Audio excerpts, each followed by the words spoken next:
ধন্যবাদ আমার প্রিয় দর্শকবৃন্দ। আশা করি তোমরা সকলেই ভালো আছো। আজকে আমি তোমাদের কিছু ইনফরমেশান দেবো।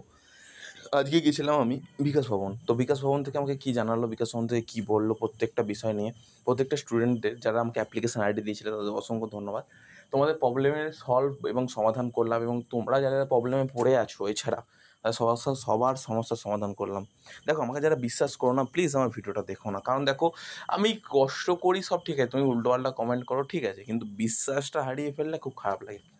কারণ বিশ্বাস নিয়ে মিলায় বস্তু তর্কে বহুদূর। বিশ্বাস না থাকলে তুমি ভিডিও দেখা মানে ফালতু, সেটা আমার অসম্মান। তো একটা কথা বলে রাখতে চাই যে যারা সমস্ত ছাত্রছাত্রী আমাকে বিশ্বাস করো, তার জন্য ভিডিওটা করি, মন দিয়ে ভিডিওটা করি, এবং ভিডিওটা মন দিয়ে শোনো তোমরা। আশা করি তোমাদের প্রত্যেকের প্রশ্নের অ্যান্সারটা তোমরা পেয়ে যাবে। তোমার অ্যাকচুয়ালি তোমাদের সাথে কী সমস্যাটা হচ্ছে। তো আমি পার্টে আমি ভিডিওগুলো করবো, কিন্তু ইম্পর্টেন্ট ভিডিও চাইলে তুমি দেখতে পারো, আর নাহলে তুমি স্কিপ করতে পারো, কোনো সমস্যা নেই, কিন্তু দেখলে পুরোটা দেখো। প্রথম ব্যাপার, যে সমস্ত ছাত্রছাত্রীরা অধীর আগ্রহে বসে টাকা পাওয়ার কথা, তো আমি তোমাদের একটা একদম স্ট্রেট অ্যান্ড ক্লিয়ার কাট কথা বলছি। টাকা পেতে চাও, যদি মন থেকে টাকা পেতে চাও, তো টাকা আসা ভুলে যাও। যে ইনফরমেশানটা পেলাম খুবই গুরুত্বপূর্ণ ইনফরমেশান। আপাতত এই এপ্রিল মাসটা কিছু সংখ্যক ছাত্রছাত্রী টাকা পাবে। কতজন ছাত্রছাত্রী বলে দিচ্ছি। ধরো 1,00,000 ছাত্রছাত্রীর মধ্যে 20,000 ছাত্রছাত্রী মাত্র টাকা পাবে, 100% শিওর। কোন কোন জেলা পাবে ভালোভাবে শুনে নাও। কোন কোন ছাত্রছাত্রীরা পাবে, যে সমস্ত ছাত্রছাত্রী আমাকে অ্যাপ্লিকেশান আইডি দেয় তাদের কী হবে, প্রত্যেকের বিষয় নিয়ে আমি আলোচনা করে দিচ্ছি। একটা কথা বলি শোনো, প্রথমে ব্যাপারটা জানতে হবে যে তোমরা টাকা কারা কারা পাবে, কেন পাবে, কীভাবে পাবে। দেখো, তোমরা তো অ্যাপ্লিকেশান করো, সেই অ্যাপ্লিকেশান সঠিক থাকলে অ্যাপ্লিকেশানের টাকাটা হচ্ছে SBMCM পোর্টাল থেকে পাঠিয়ে দেয়। তো ভালো কথা, ট্রেজারি অফিসার দিয়ে দেয়, ক্লেম মেসেজ আসে এবং টাকা পেয়ে যাও। তো ধরো দেখা গেল ক্লেম মেসেজ আসলো না, সমস্যা হলো, তো তখন টাকাটা তোমরা কীভাবে পাবে। ফার্স্টে তোমাদের এটা বুঝতে হবে যে তোমাদের ব্যাঙ্ক অ্যাকাউন্টে টাকা পাঠালে তবে ব্যাঙ্ক অ্যাকাউন্টে টাকা ঢুকবে। তো এরকম হয়েছে অনেক ছাত্রছাত্রীর ক্ষেত্রে, বেশিরভাগ ছাত্রছাত্রীর ক্ষেত্রে SBMCM পোর্টাল এটা জানাচ্ছে যে আমাদের অলরেডি ফান্ড ডিস্ট্রিবিউশন ছিল, কিন্তু বর্তমানে কখন ফান্ডটা আসছে এবং ফান্ড সঙ্গে সঙ্গে ক্লিয়ার হয়ে যাচ্ছে।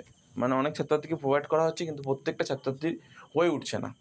এই জন্য অনেক ছাত্রছাত্রী কী হচ্ছে, যাদের স্যাংশন হয়ে আছে তারা কিন্তু টাকা পেতে অনেকটা সমস্যা হয়ে যাচ্ছে। এমনকি টাকা পর্যন্ত ব্যাঙ্ক অ্যাকাউন্টে ঢুকছে না। এই কারণে অনেকের কাছে ক্লেম মেসেজ চলে গেছে, অনেকের কাছে স্যাংশন হওয়া অনেক দিন ধরে পড়ে আছে।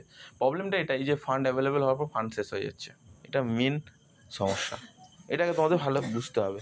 না বুঝতে পারলে তোমাকে যে ফেক ভিডিও মনে হবে, খারাপ ভিডিও মনে হবে, ইনফরমেশান নেই ভিডিওটার মধ্যে, ফালতু বকছে, সব মনে হবে।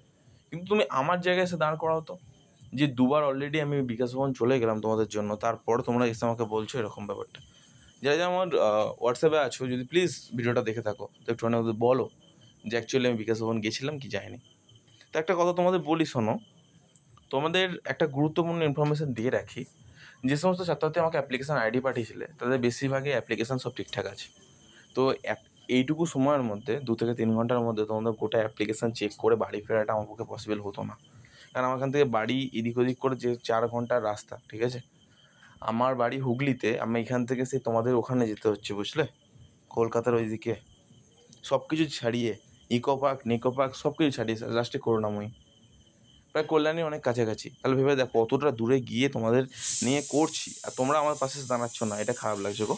তো আমি এটা তোমাকে বলে রাখতে চাই যে যেসব ছাত্রতে আমার ভিডিওটা দেখছো তারা কবে ব্যাঙ্ক অ্যাকাউন্ট টাকা পাবে সেটা আগে ফার্স্টে জেনে নাও। আর আমাকে যারা যারা মেল করেছিলে তাদের প্রত্যেকের আইডিগুলো আমি ভালোভাবে চেক করাতে বললাম, চেক করালাম। ওরা বলতে চাইছে এর মধ্যে 1 থেকে 2 জনের হয়তো অ্যাপ্লিকেশানটা একটু ভুলভাল আছে। এবার অ্যাকচুয়ালি আমাকে কিন্তু সেভাবে অতটা বলতে পারলো না, তো শুধু অ্যাপ্লিকেশান আইডিগুলো মারলো, এমনি একটু দেখলো, দেখে অ্যাকচুয়ালি নামগুলো বা এসব বললো না। কারণ অনেকগুলো অ্যাপ্লিকেশান আইডি দিয়েছিলাম, মোট আমি 550 অ্যাপ্লিকেশান আইডি দিয়েছিলাম, অনেকক্ষণ ছিলামও।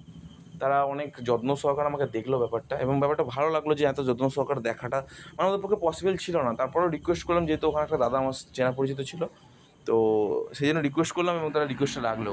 তো আমি বলতে চাই, আমার যে সমস্ত অ্যাপ্লিকেশান আইডির মধ্যে অ্যাপ্লিকেন্টরা আমাকে অ্যাপ্লিকেশান আইডি পাঠিয়েছে তার মধ্যে 5 থেকে 6 জনের অ্যাপ্লিকেশানটা কিছু কিছু জিনিস ভুল আছে। আমি তো কী কী ভুল আছে সেগুলোকে ফার্স্টে জেনে নাও। তো সেইগুলো একটু প্লিজ নিজে থেকে একটু চেক করে নাও। প্রথম কেস হচ্ছে, আমি 500 জনের চেক করতে গেলে আমার মাথা খারাপ হয়ে যাবে, ডেস্কটপ ল্যাপটপ মানে সব খারাপ হয়ে যাবে, এরকম একটা ব্যাপার। তো আসল কথা আসা যাক। তো প্রথম কেস ব্যাঙ্ক অ্যাকাউন্টের ডিটেলসের ক্ষেত্রে কিছু কিছু ছাত্রছাত্রী ব্যাঙ্কের অ্যাকাউন্টের ডিটেলস মানে অ্যাকাউন্ট নাম্বার একরকম আছে আর লিখেছে একরকম, একটা দুটো ওয়ার্ড এদিক ওদিক ভুল আছে সামথিং, এরকম কিন্তু আমাকে কিন্তু একটা রেকটিফাই করতে বললো প্রথম কেস। আর দ্বিতীয় কেস হচ্ছে তোমাদের ধরো বিশেষ করে ইনকাম সার্টিফিকেটের ক্ষেত্রে কিছুর সাথে কিন্তু ভিডিও ইনকাম সার্টিফিকেট আপলোড না করে মান্থলি ইনকাম সার্টিফিকেট আপলোড করেছে। তাদের ক্ষেত্রেও কিন্তু এটা গুরুত্বপূর্ণ সমস্যা হয়ে গেছে ওইখানের ক্ষেত্রে, এটা আমাকে জানালো। আর থার্ড হচ্ছে বাবার নামের বানানগুলো কিন্তু ভুল আছে কিছু কিছু ক্ষেত্রে, আর একটা পার্সেন্টেজের ক্ষেত্রে কিছু গন্ডগোল করেছো। এই বিষয়গুলো কিন্তু একটু প্লিজ কারেকশন করো, যে সমস্ত ছাত্রছাত্রী আছো এই বিষয়গুলো একটু কারেকশন করতে বলবো তোমাদের প্রত্যেক ছাত্রছাত্রীকে, যারা আমাকে অ্যাপ্লিকেশন আইডি পাঠিয়েছে একটু প্লিজ চেক করে নেওয়ার জন্য একটুখানি রিকোয়েস্ট করলাম তোমাদের প্রত্যেক ছাত্রছাত্রীকে। কারণ আমি চাইছিলাম এই বিষয়গুলোকে কনফেস করার জন্য। তো এই বিষয়গুলো যখন কনফেস করে ফেললাম তখন ওদের আমি একটা জিনিস প্রশ্ন করলাম যে স্যার তাহলে বর্তমান মুহূর্তে যেহেতু আমি আপনাদের কাছে এসেছি, আপনারা কিছু একটু সাহায্য করুন, স্টুডেন্টদের টাকা ঢোকানোর ব্যবস্থা করুন।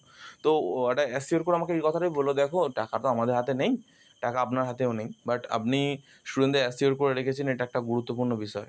বুঝতে পারলাম আপনার কথাটা, কিন্তু দেখুন আমাদের তো ব্যাঙ্ক অ্যাকাউন্টে আমার হাতে টাকা নেই, কিন্তু দেখুন ফান্ড অ্যাভেলেবেল হচ্ছে, এটা সত্যি কথা।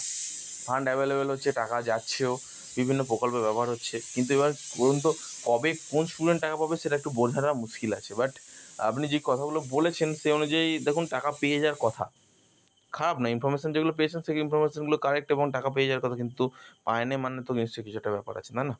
তাই আপনাকে অপেক্ষা করতে হবে, স্টুডেন্টরা অপেক্ষা করতে বলুন, টাকা তাদের ব্যাঙ্ক অ্যাকাউন্টেই আসবে, চিন্তা নেই।